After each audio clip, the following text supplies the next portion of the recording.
l'énigme de l'art, c'est que dès l'origine de l'homme, de l'humanité, 东方就是和西方都有自己很好的传统，这个传统和传承是在当下十分重要。 La différence fondamentale, c'est que l'art chinois est inspiré par la poésie. Et c'est le caractère indissociable de l'écriture avec la calligraphie. 回归古典，回归自然，中国的话是哲学的、诗性的、书法的，这是我一贯坚持的一个道路。 Bonjour à toutes et à tous, bienvenue dans Rencontre. Aujourd'hui, nous allons avoir une émission spéciale sur l'art. Nous sommes dans un salon d'art et nous allons parler des échanges artistiques entre la Chine et l'Occident. J'ai le plaisir d'accueillir sur notre plateau 4 invités. D'abord, Monsieur Fan Zeng, vous êtes un célèbre peintre chinois, vous êtes également poète, calligraphe et essayiste. Vous êtes aussi professeur à l'université de Beijing. Et Monsieur Pierre Caron, vous êtes membre de l'Institut de France, peintre de l'Académie des Beaux-Arts. Bienvenue. Et Monsieur Didier Bernal, vous êtes membre correspondant de l'Institut de France, avocat délégué de l'Académie des Beaux-Arts. Bienvenue. Et Monsieur Yang Kai, vous êtes peintre et vous avez fait votre étude à l'Académie des Beaux-Arts en France. Bienvenue à tous les 4 dans notre émission. Alors, la première question, en fait, on sait que les premiers échanges entre l'art chinois et l'art occidental remontent au XIXe siècle. On voit que les peintres chinois ont commencé à utiliser très rapidement les techniques occidentales et vice-versa. Quel regard portez-vous sur ces premières interactions entre des cultures?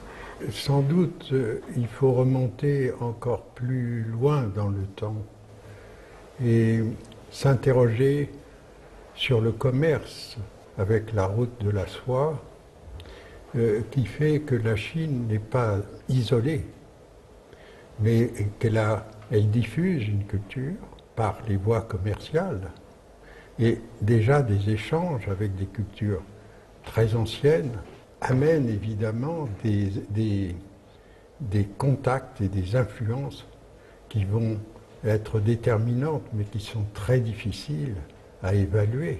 Je crois que les artistes chinois, lorsqu'ils ont été confrontés à l'art occidental, ont eu une réaction assez normale chez un artiste de curiosité et de rechercher à découvrir des techniques qu'ils ne pratiquaient pas. Mais les artistes occidentaux ont eu la même approche avec le Japon et la Chine et qui ont eu beaucoup d'influence dans la peinture moderne. Il y a une erreur répandue dans le monde contemporain, c'est le fait que tout doit être original et nouveau. Le culte de la beauté a été remplacé par le culte de la nouveauté, alors qu'en réalité, le monde ancien, qui a produit tellement de chefs-d'œuvre, n'avait pas du tout cette préoccupation. Simplement, le terme était d'égaler le modèle que l'on prenait. Si on veut bien comprendre, et si on voulait s'interroger sur l'art contemporain, sur la création, sur la nouveauté, sur l'originalité, on aurait tout intérêt, en Chine, comme en Occident, à tourner son interrogation, l'énigme que constitue l'art du passé. Et moi j'ai découvert, comme tout étudiant à l'école des Beaux-Arts, des objets chinois, des papiers chinois, des peintures chinoises. Mais c'est lors d'un précédent voyage, puisque c'est le 3e voyage en Chine, que, arrivant dans la cité interdite, j'ai vu la conjonction des disciplines, la peinture, la sculpture, l'architecture, qui n'étaient absolument pas indépendantes de l'environnement des végétaux et de la nature qui est autour et qui en était comme la contraction. Et je trouve qu'une des caractéristiques pour moi de l'art chinois, c'est le fait de l'encre qui sert à l'écriture, mais pas l'écriture pour l'écriture, mais écrire l'univers sur un papier. 他讲得非常好，因为艺术的标准最终的标准是好和坏，而不是新和旧，啊，这个比如讲，我认为卡隆先生的话好，他心一定在里面，啊，比如讲，有人认为范增画好，他一定有新的因素，为什么？罗浮宫成为我永远迷恋的地方，因为这成立的是人类的智慧，而不是一种理念先行。我想画的新，啊，首先这些艺术家都是想画的好。我想我和卡隆先生有个最大的目标，就是把自己画自己认为好的画。 En Chine, il y a une génération des peintres qui sont parmi les premiers à aller étudier en France, par exemple Xu Beihong, Liu Sibai. Quels sont l'héritage de cette génération? C'est l'école Beaux-Arts de Paris. Notre très connu peintre, artiste, par exemple Xu Beihong, Lin Fengmian, Wu Dayu, et puis Wu Zuoren, Wu Guanzhou, Liu Sibai, Zhang Shuhong, etc. que études dans cette école.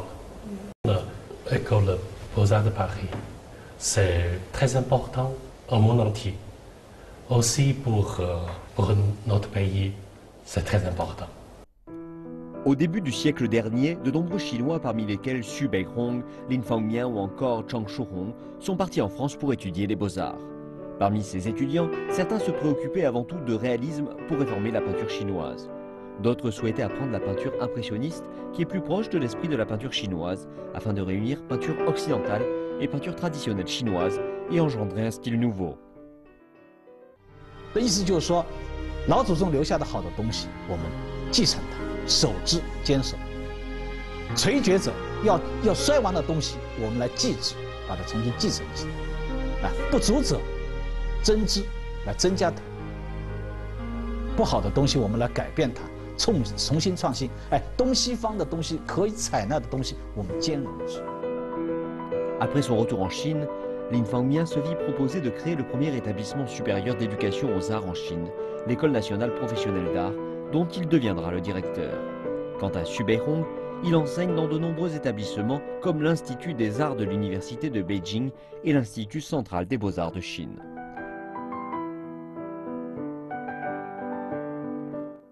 就是中西绘画不分系，西洋画的人要画中国画。 中国画的人学中国画的人要学素描。 Ces peintres ont formé de nombreux artistes devenus plus tard célèbres.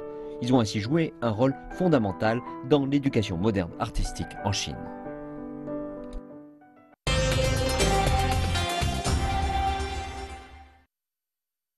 Monsieur Bernard, vous intéressez beaucoup à l'art chinois, vous l'avez dit lors d'un précédent interview. Alors, quel était votre premier contact avec l'art chinois? Mon premier contact, qu'est-ce que ça vous a évoqué? C'était, j'avais la chance d'avoir, mon père avait une grande bibliothèque et il y avait des livres sur la peinture chinoise. Donc, je me suis intéressé à la peinture chinoise très jeune, quand j'avais 15 ou 16 ans. Et aussi, quel genre de peinture? C'était la peinture ancienne, les estampes. Les paysages? Les paysages, les personnages aussi. Toute la peinture mythologique qui est représentée dans les estampes anciennes. Et puis je me suis intéressé aussi beaucoup à la porcelaine de Chine et de l'époque Ming notamment. Mais qu'est-ce que ça vous évoque la première fois quand vous ouvrez le livre, vous dites ah ben c'est beau ou c'est différent ou c'est surprenant?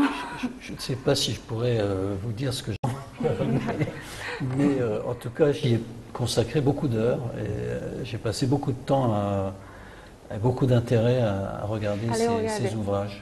Ça me plaisait. Voilà. Quel était votre premier contact avec l'art occidental 其实呢，中央美学的教育体系啊，还是很有意味的。中央美学，当时我们在中央美学学虽然是国画系，可是我们也要学西洋素描，啊，西洋素描当时就是完完整整的西洋素描，而不是加以其他的。就像你画西洋素描，就是要画出西洋素描啊。当时对西洋的了解啊，我们是从当时我们才十几岁嘛，学生时代，20岁左右啊，10几岁。那么这个其实呢，这个西方人真正懂艺术的人，他一定不会讲中国话，这个落后自己啊，不会讲出这样的话，因为中国画、西洋画是不可取代的，不可取代的，因为他们的观察事物啊，表现方法那是不同的道路，不同的道路，而这不同道路，我们应该感谢农业社会，农业社会没有信息来往。我可以举一个例子啊，这个400年前啊，荷兰有个伦勃朗啊，300年前中国出了个大画家叫八大山人。伦勃朗和八大山人的画，你说他们谁好？我认为都是顶级的好啊。可是他们当时如果讲像我们现在有手机互相影响的话，就出不了伦勃朗和八大山人。所以艺术的距离啊，不是什么坏处啊。那个伦勃朗画和八大山画距离非常遥远，所以讲语言完全不同。可是从我内心来讲，都像对神奇一样的崇拜。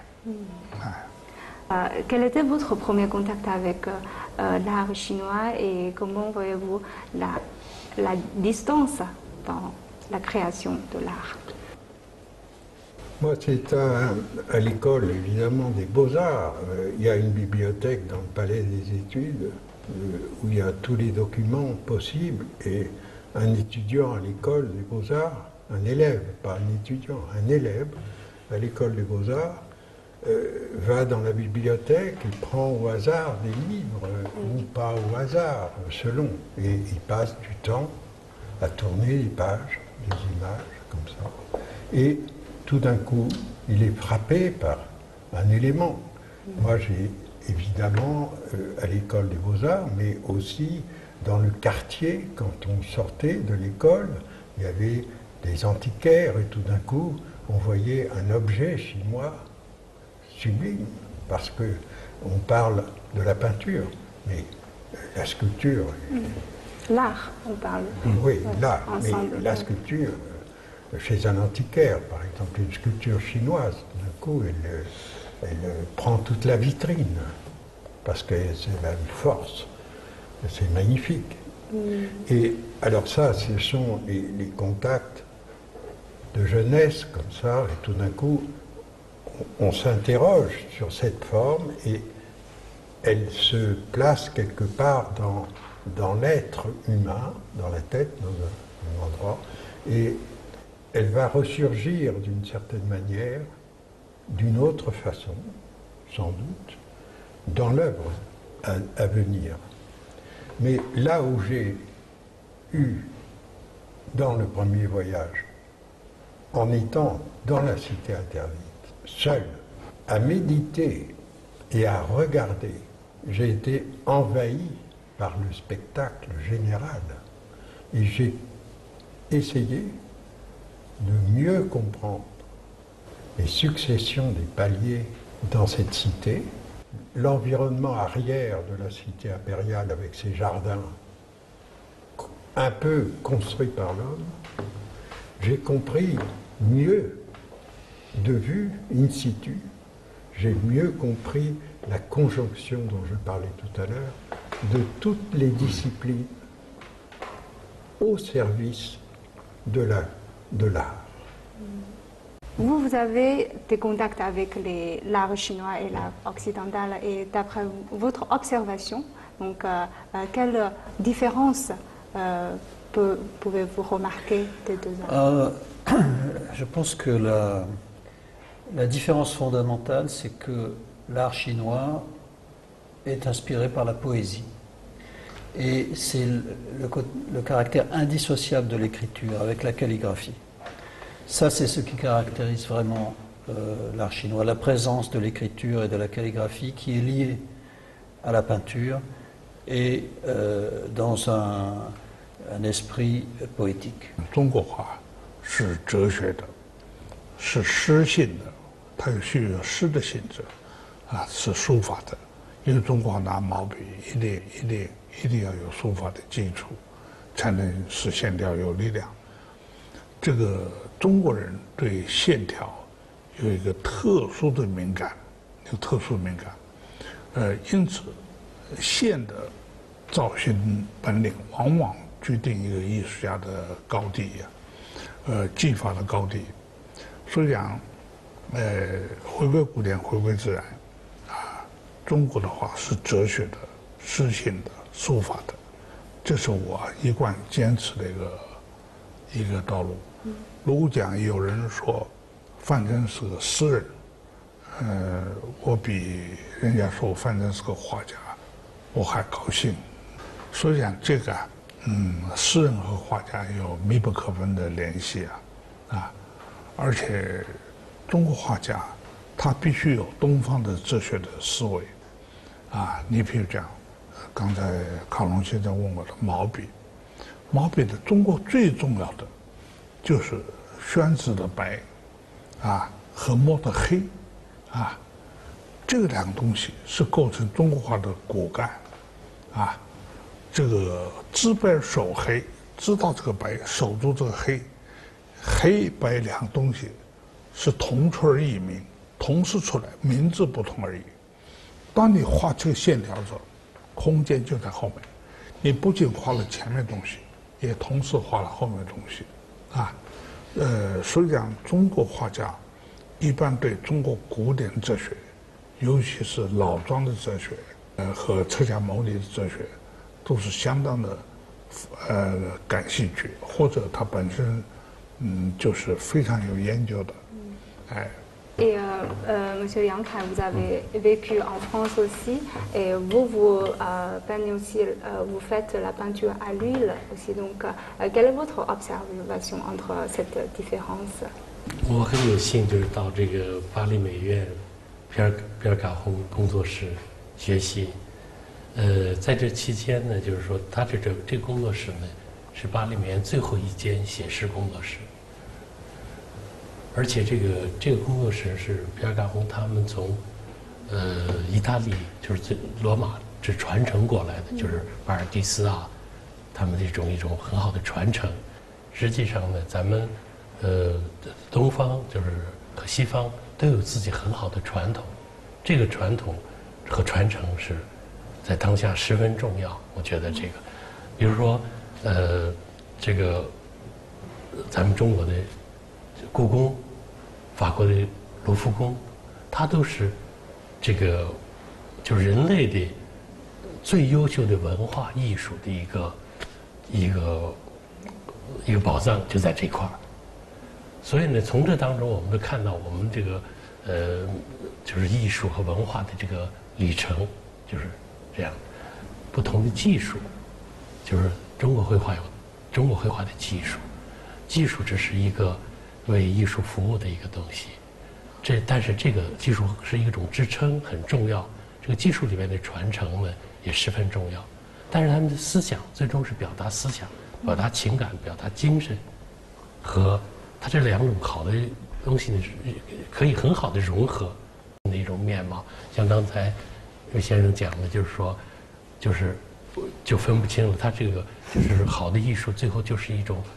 国际化的语言了，成为绘画语言了，就是这种状态。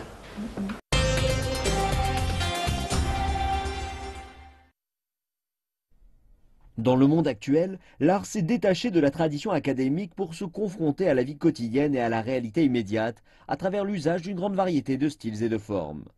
En cette époque de globalisation de la culture, les problématiques soulevées par les artistes, leur manière de percevoir le monde, leur mode d'expression sont devenus des éléments majeurs des échanges culturels. S'agissant des expositions d'art, les échanges artistiques entre la Chine et l'Occident n'ont cessé de croître à un rythme soutenu. Nous sommes vraiment contents de voir que quand il y a une manifestation entre la Chine et la France, un événement, il y a toujours une dimension culturelle. Et c'est pour ça que les artistes sont très importants dans notre relation d'amitié. 当我们自己把自己最优秀的作品送到国外，而外国的同行把他们最优秀的作品送到国内，这是一个各美其美的过程。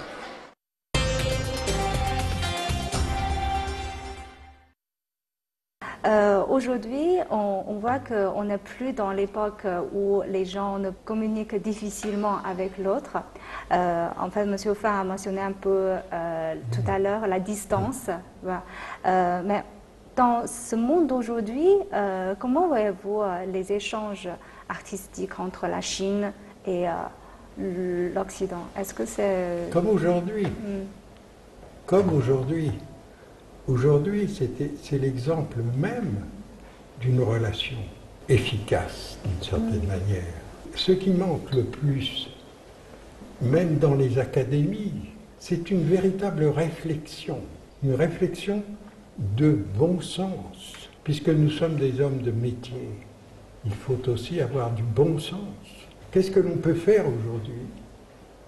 Qu'est-ce que l'on peut faire dans cette relation passée? Quelles questions poser? Et on sera toujours évidemment en face d'une problématique fondamentale, c'est que l'art est une énigme par essence même.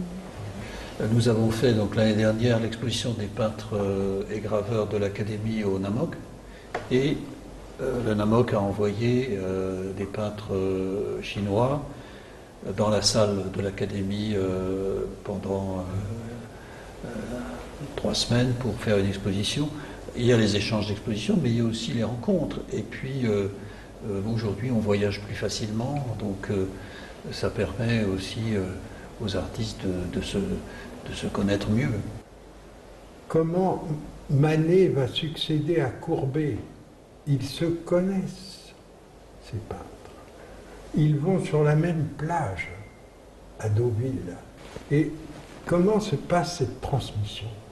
Comment, succédant aux impressionnistes, Picasso qui est certainement le peintre le plus connu d'une manière internationale, c'est le peintre qui a pu regarder le passé et le musée. Il y a une anecdote à Venise de Picasso.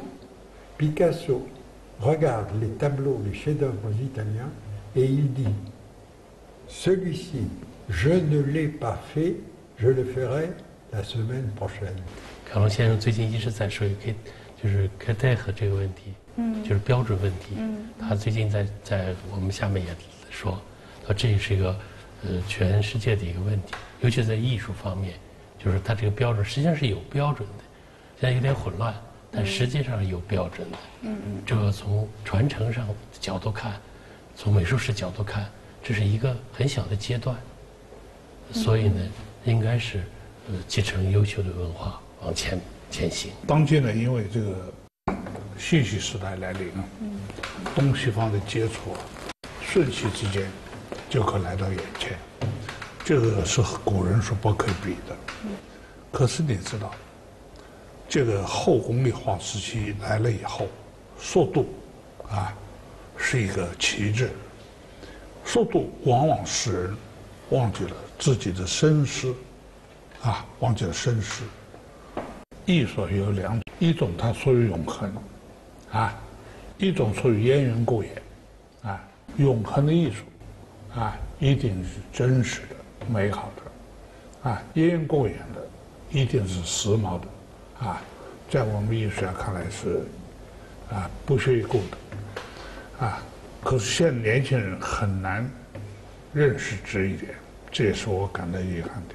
Quand on parle de l'art, on parle souvent de la on concentre souvent sur la création. Mais en fait, on sait que la protection des droits des auteurs sont également très importants, mais souvent ignorés par le public. Donc je pense que c'est très important d'évoquer cela. Monsieur Bernard, vous êtes avocat, donc quel est votre point de vue sur la situation? La France est un pays précurseur dans le domaine des droits d'auteur. Depuis une loi qui date de 1957, la protection s'est considérablement développée, mais il demeure des difficultés encore pour l'application de ces textes qui sont sans arrêt combattus par des gens qui prétendent que les œuvres doivent être libres d'accès, etc., mais pour des raisons souvent intéressées économiques. Le premier intérêt de la protection des droits d'auteur, c'est d'abord de permettre aux auteurs de vivre de leur travail, mais surtout la protection des œuvres. Le fait qu'on les copier, bien sûr, mais qu'on ne puisse pas non plus les dénaturer, qu'on ne puisse pas les présenter en omettant le nom de l'auteur ou en attribuant les œuvres à un auteur différent. Tout ça permet à l'auteur de vivre de son œuvre et surtout de respecter son travail. En France, récemment, on a décidé de concentrer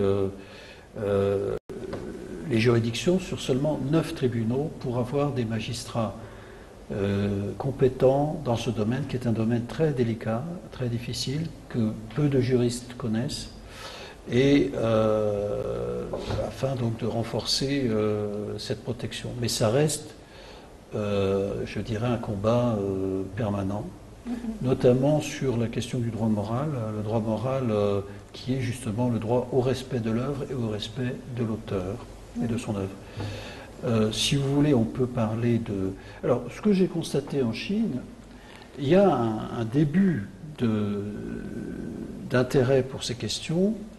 Dans le domaine de la propriété industrielle, la Chine a déjà beaucoup progressé. J'étais hier dans une grande papeterie, je pense la plus importante papeterie de Chine qui crée le papier à 5 étoiles, la marque 5 étoiles. J'ai vu qu'il y avait toute une salle consacrée à la lutte contre la contrefaçon de ces produits.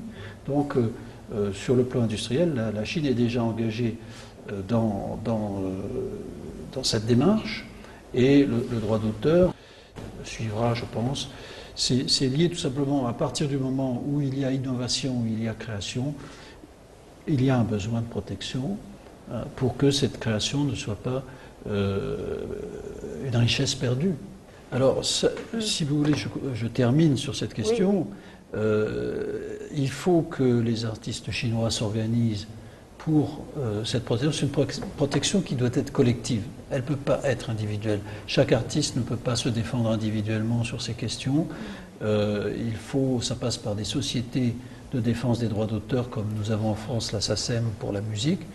Je pense que ça se fera certainement parce que les Chinois comprennent très vite ce qu'il faut faire et ils seront certainement très efficaces dans ce domaine, mais il y a beaucoup de structures artistiques en Chine, les associations provinciales notamment d'artistes. À partir de là, je pense qu'ils peuvent créer au moins une société d'auteurs, d'ailleurs. C'est plus intéressant d'en avoir une plutôt qu'un nombre important.